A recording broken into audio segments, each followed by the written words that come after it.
Hey guys, I'm Mason. I'm a completely blind wrestling fan, and this is my podcast, Wrestling in the Dark. Today, I'm here with NXT Takeover Toronto predictions.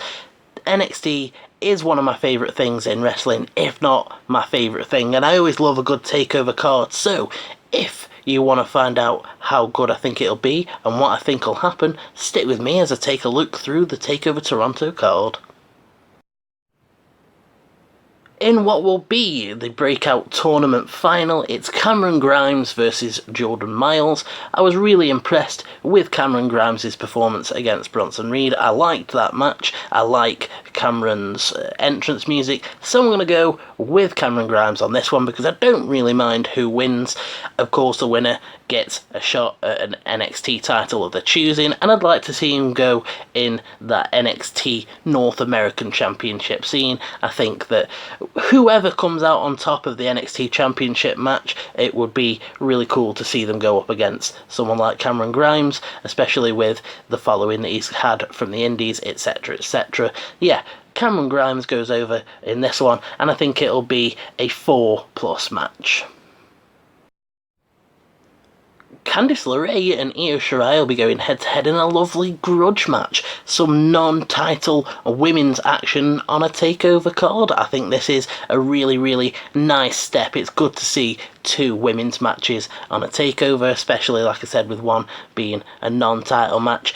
This Io and Candice storyline's been building for quite a while, and people seem to think that it's a lock that Io's going to win, and I've got a feeling that they might be right, but I'm going to go out on a limb and I'm going to say Candice, because I think that she really, really needs some momentum behind her. She really hasn't had much to do, much of a shine on her. I think if she can come out and show some real fire and some aggression against Io Shirai, then I think she could come out on top with this one, and it'll be a really, really strong match. I'm definitely going to say this will be a 5.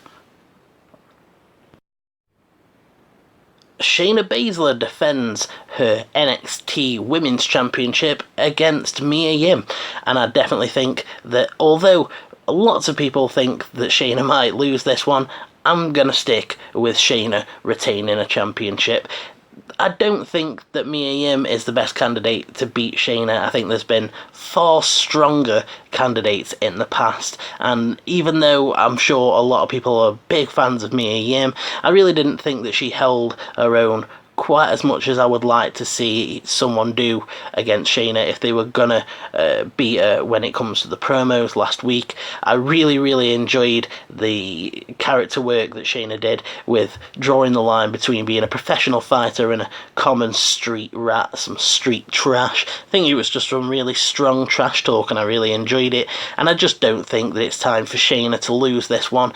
If rumours are true and they want to position NXT as a competitor to AEW, and they might go live and have the Fox Sports 1 type deal with it, I think that Shayna would be a really strong candidate to have as your women's champion going into that, what with the familiarity of UFC, etc, etc. So Shayna retains in this one, and I'll say this one will be a 4+ as well.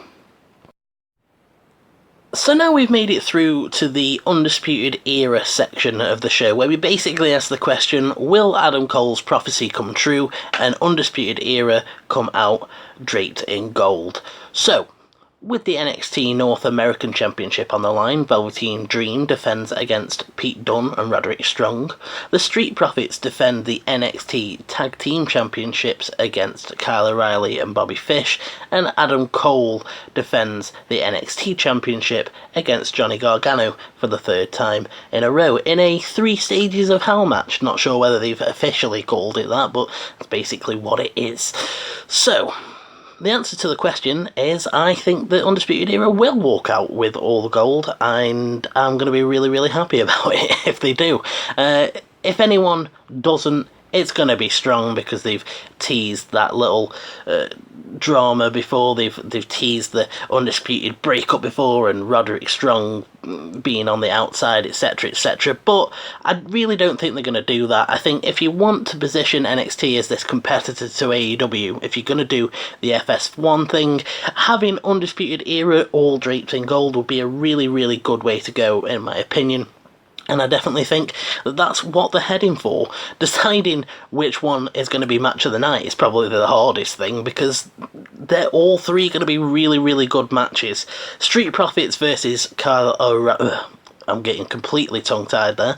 Street Profits versus Kyle O'Reilly and Bobby Fish, I think, is the easiest one to decide, because Undisputed Era, I think, will definitely pick up these tag team championships. Street Profits have basically already been called up to the main roster, so dropping the belts to Undisputed Era basically just frees them up to go up to the main roster and do whatever they're going to do on the main roster, who knows.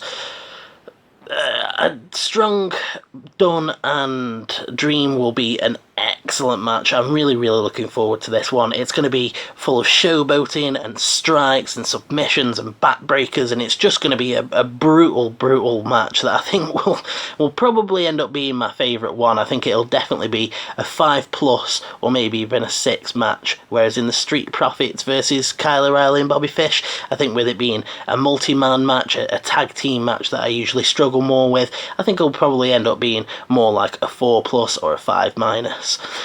Cole versus Gargano will be an absolutely crazy one. This one will be the one that I get lost with most, if the past is any indication, because those matches that they've had in the past have been absolutely crazy, and there's definitely been parts where Morrow just gets completely confused and can't tell me what's going on. But I'm really, really looking forward to it. I think there's going to be plenty of shenanigans, and the real question here for me is, are we going to see Tommaso Ciampa? Now, the rumours have been circling that he's due back in mid-August, and guess what? We're getting through to mid-August pretty soon, so he could be coming back soon. And I think that if you have a situation where it's one apiece, they go is, and I'm not going to hazard a guess on that one because I don't know. It could easily lend itself to the Undisputed Era jumping Gargano, and if Ciampa comes back, he's going to get that face pop. People are going to be really happy to see him, so there's no point trying to bring him back as a heel. So if he comes back and reunites DIY by defending Gargano, even if Gargano comes out losing, it'll be pretty interesting to see those two working together, and they can basically just pick up where they left off before Ciampa went away with his injury. So I really do think that we will see Ciampa come out and defend Gargano in some sort of way.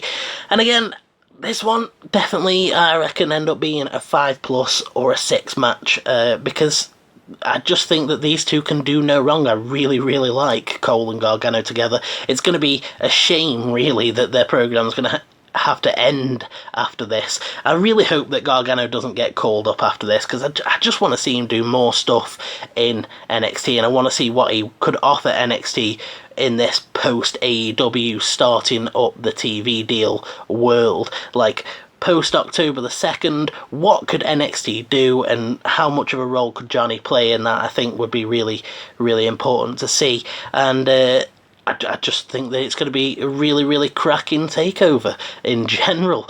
But yes, the Undisputed Era all come out with the gold, and that is my final prediction. And those were my predictions for NXT Takeover Toronto. If you've enjoyed this video, let me know, whether it's something as simple as clicking the like button, whether you have your say in the comments section or on Twitter at Mason_WITD, or whether you hit that subscribe button and the notify bell so you never miss another episode. Let's be mates, guys. Come on. Right, I'm off, and you should have a good one.